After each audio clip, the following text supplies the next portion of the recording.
Hello and welcome back to the second day of Applied Intelligence Live. I'm delighted to be joined by Maya Dillon, who's Head of AI at Cambridge Consultants. Welcome. It's a pleasure to be here. Thank you. So you have been speaking a lot at the conference over the past 2 days, and really with a focus on sustainability.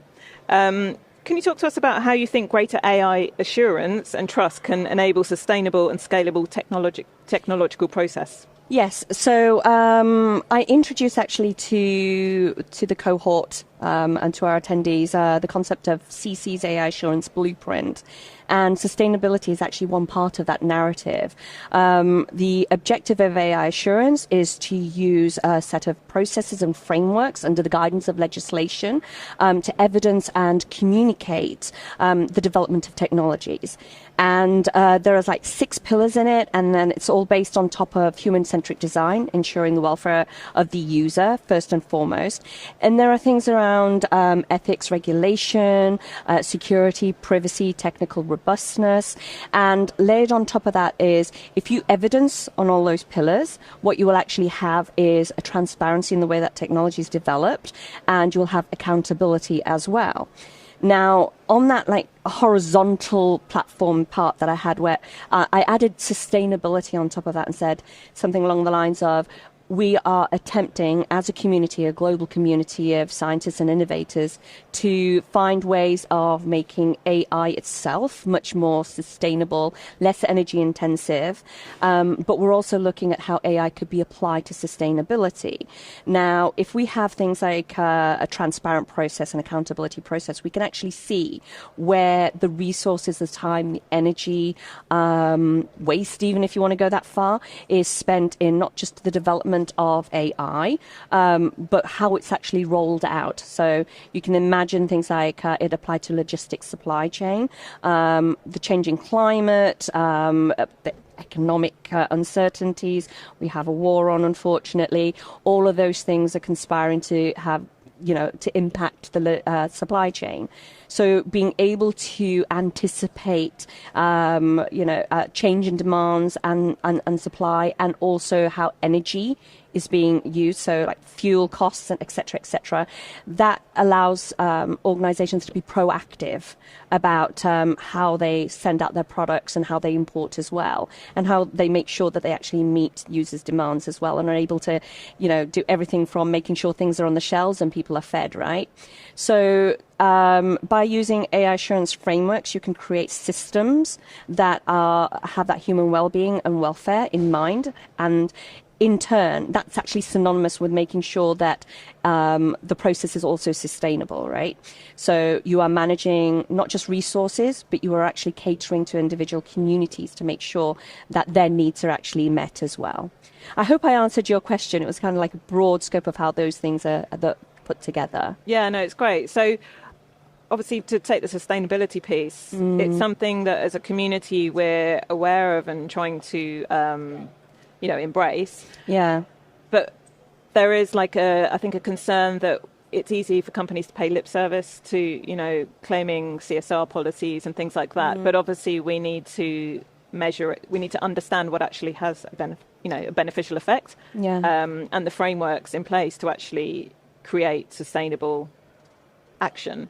Yeah. Where do you think we are on that? Do you think it's still a bit, we're thinking about it, but it's not really happening? Or? I'm going to be very, very blunt. It's all over the place. We know it's all over the place, right? We have the scientific information. We have our experts that are kind of feeling a little bit disheartened about where things are going. We have politicians that are trying to balance economic outcome and stability with public need as well. And then we have organizations who are, they want to run a business at the end of the day, but they're also trying to do this in a way that they are accountable to the consumers as well. And we're getting savvy as a general public, and as a global community. We are getting very savvy about saying, where is whatever I'm using here, whether it's shampoo or a technology service, what is the origin of this? How was it all put together? And we are now, I think, feeling that disconnect and the level of progress being all over the place because we were actually asking those questions.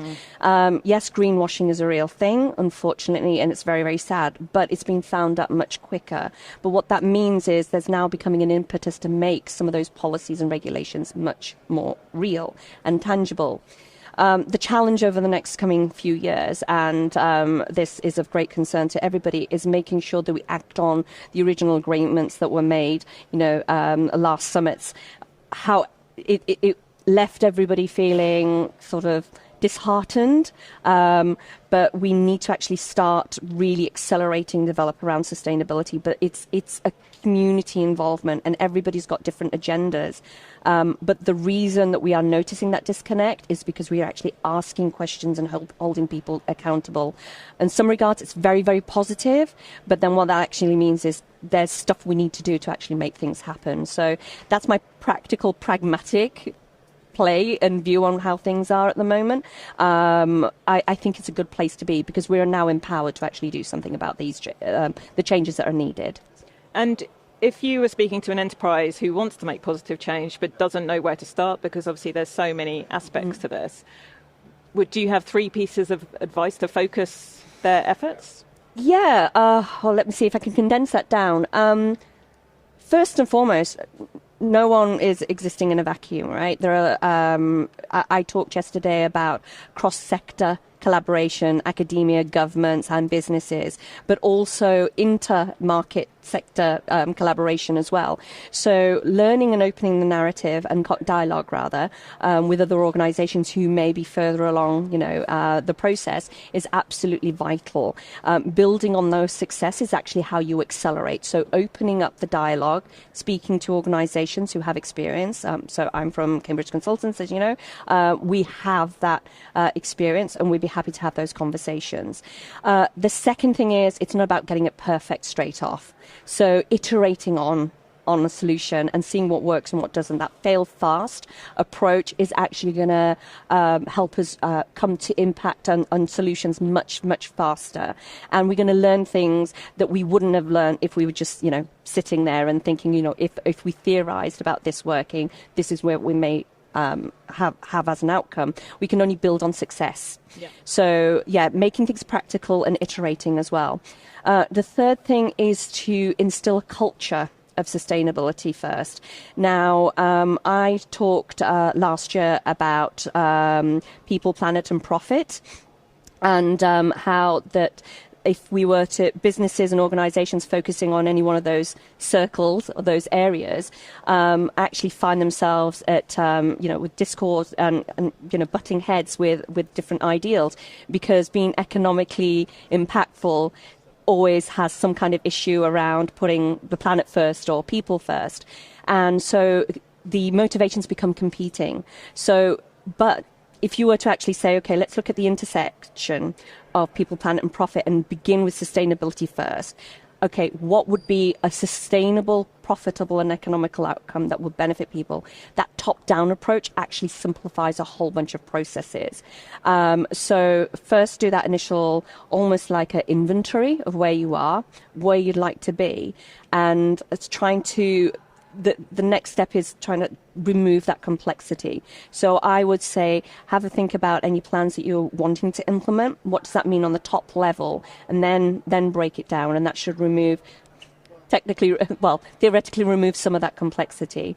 And be brave about doing that and open about doing that, because it's not perfect for everybody. We haven't all, there's no one out there that's doing it right and perfectly. We're all learning together. Sure. Yeah. Well, thank you so much for joining us at the event and at Tech TV, and really hope you have a rest of a good day at the show. Thank you. It's been a pleasure.